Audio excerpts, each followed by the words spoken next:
If you are looking for your next epic story with overpowered main characters, intense battles, or just some fresh new worlds to explore, you are in the right place. So, buckle up, because today I am bringing you some must-read manhwa and manhwa recommendations that'll keep you hooked from start to very finish.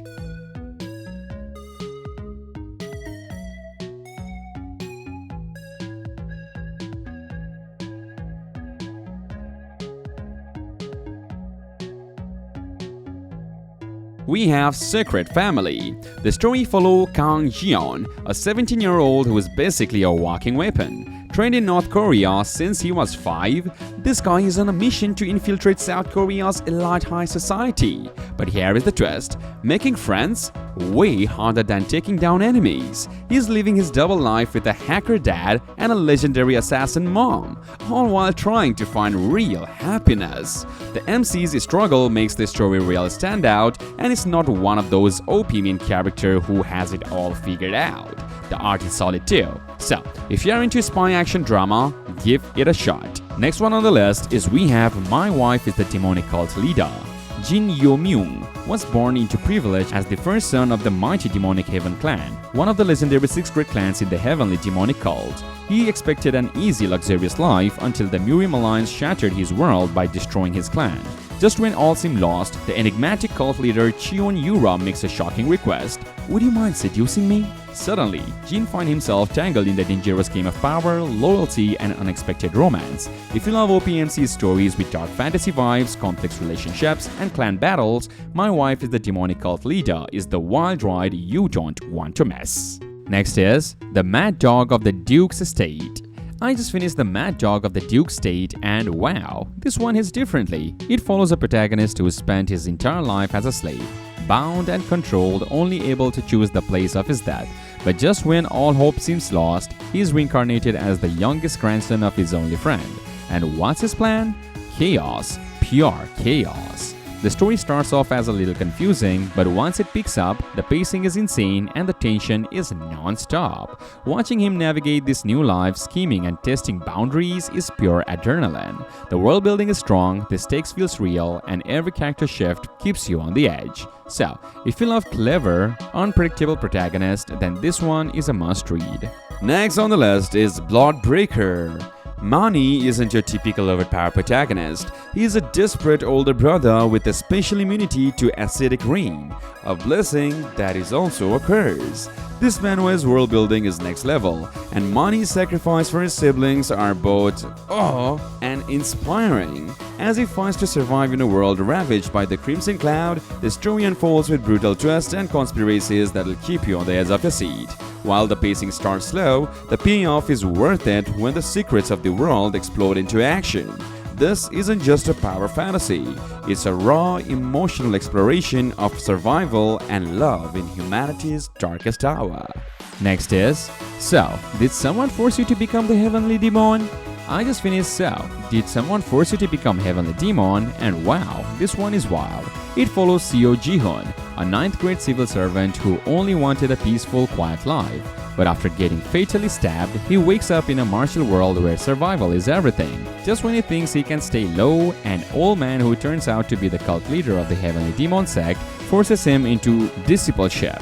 From a simple public servant, Ji-hoon quickly becomes a prodigy, mastering deadly martial arts while navigating deadly sect politics. The pacing is insane, stakes feels real, and every battle and clever moves keeps you hooked.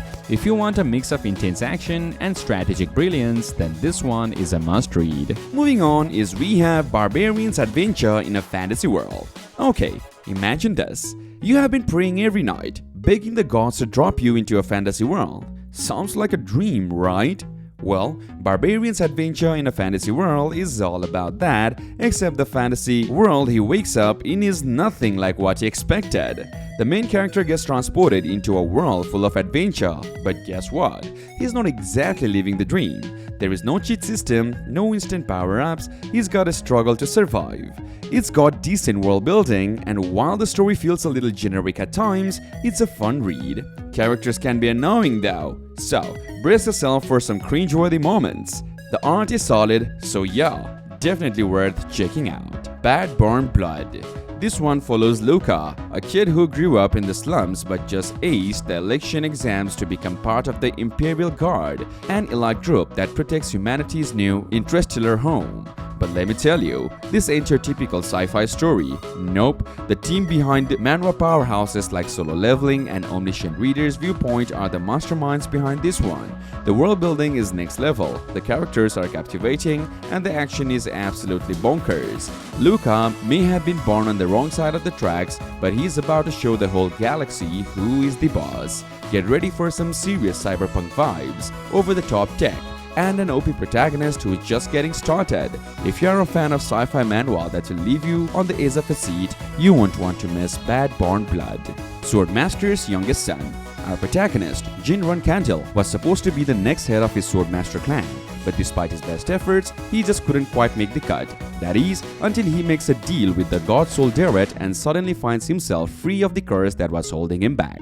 But just when things were looking up, Jin meets an untimely end. Luckily, he gets a second chance. He wakes up as a baby, way before his original tragic fate, armed with some new powers and a renewed determination. Jin is ready to fulfill his destiny and become the ultimate Swordmaster. Sure, the premise might not be the most original, and our protagonist can come across as a bit bland at times. But trust me, this manhwa still delivers the goods. The action is top-notch, the plot is engaging, and you can't help but root for Jin as he fights to defy his destiny. If you're craving a classic fantasy story with a twist, Swordmaster's youngest son is definitely one to check out. Regressed life of the Sword Clan's ignoble reincarnator.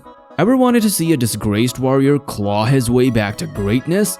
Meet Theo Ragnar, a member of the legendary Ragnar clan, known for their dragon bloodline and icy dominance. After hitting rock bottom, Theo resolves to shatter the chains holding him down and reclaim his rightful place, by any means necessary. With stunning battles, drama, and just the right amount of dark humor, which I love, this manhwa keeps you on your toes. The story balances action and character development as Theo fights his way through rival clans and internal conflicts. And the art? Sometimes breathtaking, sometimes a little too odd, but it all works out to create a unique vibe. If you're into redemption arcs, epic sword fights, and a splash of comedy, this one's a solid pick for 2025. Return of the Triple S Class Ranker. This isn't your average isekai. The MC is a psycho berserker seeking unrelenting revenge. After a dominant guild humiliates him in a VR game, a twist in time sends him back before launch. Now, this former top ranker sees the chance to reclaim his glory, and he is not holding back. What makes this manhwa so good is the MC's manic, who is axe-wielding fury. He may have elite skills, but his true joy comes from beating the crap out of anyone who crosses him. Trust me, with the protagonist this hilariously unhinged, you won't want to miss the return of the Triple S Class Ranker.